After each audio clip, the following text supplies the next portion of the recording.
મોટા ભાગે રૂપિયા આપણને ક્યાં છે, છોકરાઓને તો લગભગ ના આવે, બહેનોને આવે, કેમ કે હા મહેમાનો આવે આપણા ઘરે તો આપણને 50-100-500 રૂપિયા આપતા હોય, અને આને લીધે આપણી પાસે ક્યાંકથી પૈસાનો એક સ્ત્રોત હે ને, એક આવકનો સ્ત્રોત આપણી પાસે ચાલુ થાય.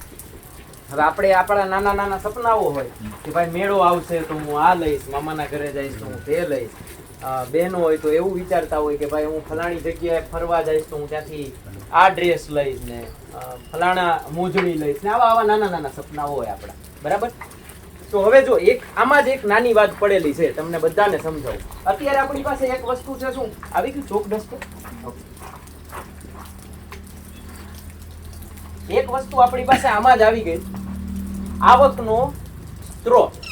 સમજાય છે ને, મારી ભાષા સમજાય છે? ક્યાંય અટકો કાંઈ પણ એવું હોય તો મને પૂછજો. આપણે કાંઈ જ વસ્તુ ભણતા નથી, માત્ર સમજીએ છીએ, શીખીએ છીએ, અને જ્યારે પણ કાંઈ પણ પ્રશ્ન થાય તો વચ્ચે હાથ ઊંચો કરીને પૂછી લેજો મને. હો,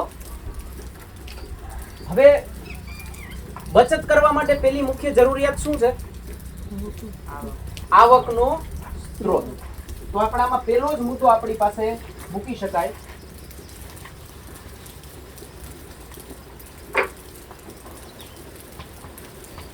આવક. હવે આ આવક છે એ મને તમે જણાવો કઈ કઈ જગ્યાએથી આવી શકે? આવક આપણને કઈ રીતે થાય? યસ, ધંધો, વેપાર અને નોકરી. Very good. બીજું બેના?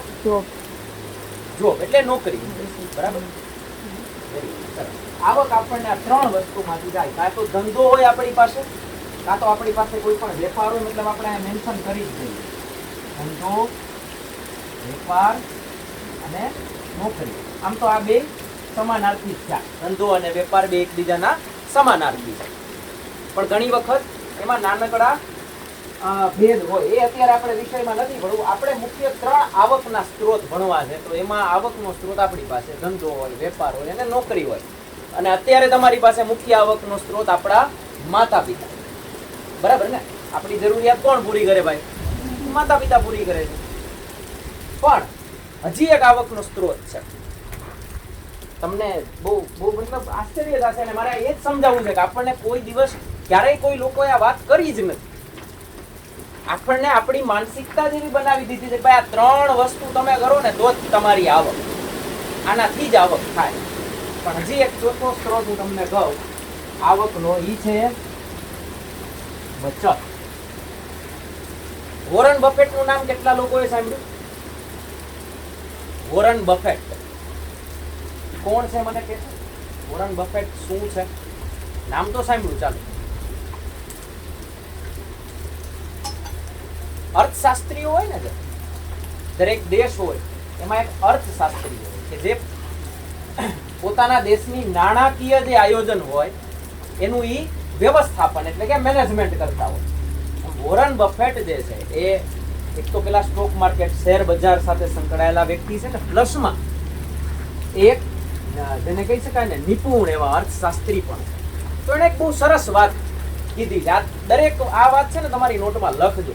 વોરન બફેટે જે વાત કહી છે ને આપણને, એ તમારી નોટમાં લખો.